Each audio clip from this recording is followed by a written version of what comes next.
आजमगढ़ में मंगलवार को भारतीय कम्युनिस्ट पार्टी के कार्यकर्ताओं ने जिला मुख्यालय पर प्रदर्शन करते हुए रिक्शा स्टैंड पर धरना दिया। स्कूलों का विलय, शिक्षा का निजीकरण, ग्राम समाज की भूमि से गरीबों को उजाड़ने, बिजली निजीकरण आदि सवालों पर भाकपा के प्रांतीय अभियान के तहत यह धरना दिया गया, जिसकी अध्यक्षता हरिगेन और संचालन जियालाल ने किया। राज्यपाल को संबोधित 3 सूत्री मांग पत्र अतिरिक्त मजिस्ट्रेट को दिया गया।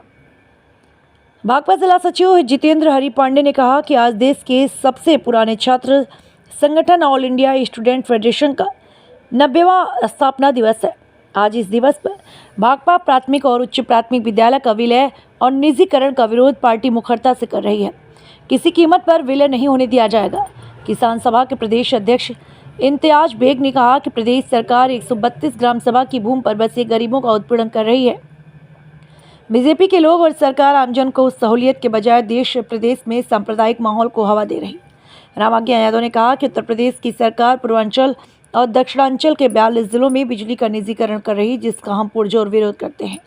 भाकपा राज्य कमेटी की सदस्य हामिद अली ने कहा कि सरकार शिक्षा के बजट में कटौती करके लोगों को शिक्षा के मौलिक अधिकारों से वंचित कर रही है, जिसका भाकपा पूरी तरह विरोध कर रही है। सर, आपका परिचय और आज आपने कम्युनिस्ट पार्टी के माध्यम से क्या किया? हम जितेंद्र हरि पांडे, भारतीय कम्युनिस्ट पार्टी के जिला सचिव आजमगढ़ हैं। आज मुख्य रूप से 3 सवालों पर ये उत्तर प्रदेश सरकार द्वारा प्राथमिक विद्यालयों एवं उच्च प्राथमिक विद्यालयों का जो मर्जर और विलय किया जा रहा है, वो बिजली उपभोक्ताओं और कर्मचारियों के हित में बिजली का निजीकरण बंद हो। 132 ग्राम सभा की भूमि पर जो दलित, आदिवासी या पिछड़ों मकान बनाकर सदियों वर्षों से चले आ रहे हैं, उस पर जो है सरकारी उत्पीड़न किया जा रहा, उसके विरोध में हमने आज भारतीय कम्युनिस्ट पार्टी पूरे उत्तर प्रदेश के सभी जिलों में आंदोलन चलाया था। उसी के क्रम में भारतीय कम्युनिस्ट पार्टी आजमगढ़ में जिलाधिकारी के कार्यालय के सामने रिक्शा स्टैंड पर एक धरना दिया गया, सभा की गई और सभा के बाद 3 सूत्री मांगों का ज्ञापन उत्तर प्रदेश के राज्यपाल को जो संबोधित था वो जिलाधिकारी के माध्यम से दिया गया।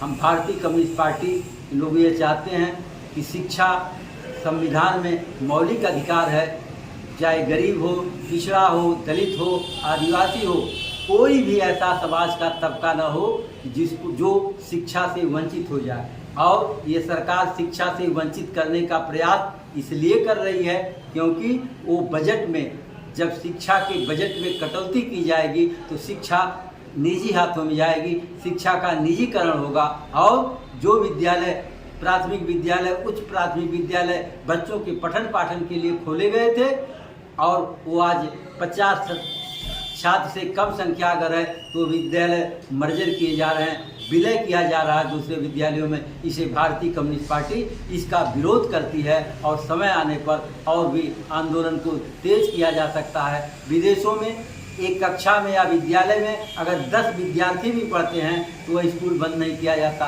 जापान एक उदाहरण है। जापान में एक ऐसा विद्यालय था जहां एक लड़की सिर्फ पढ़ने जाती थी और वो ट्रेन चलती थी, ट्रेन में सिर्फ एक लड़की जो स्कूल की स्टूडेंट थी वही थी।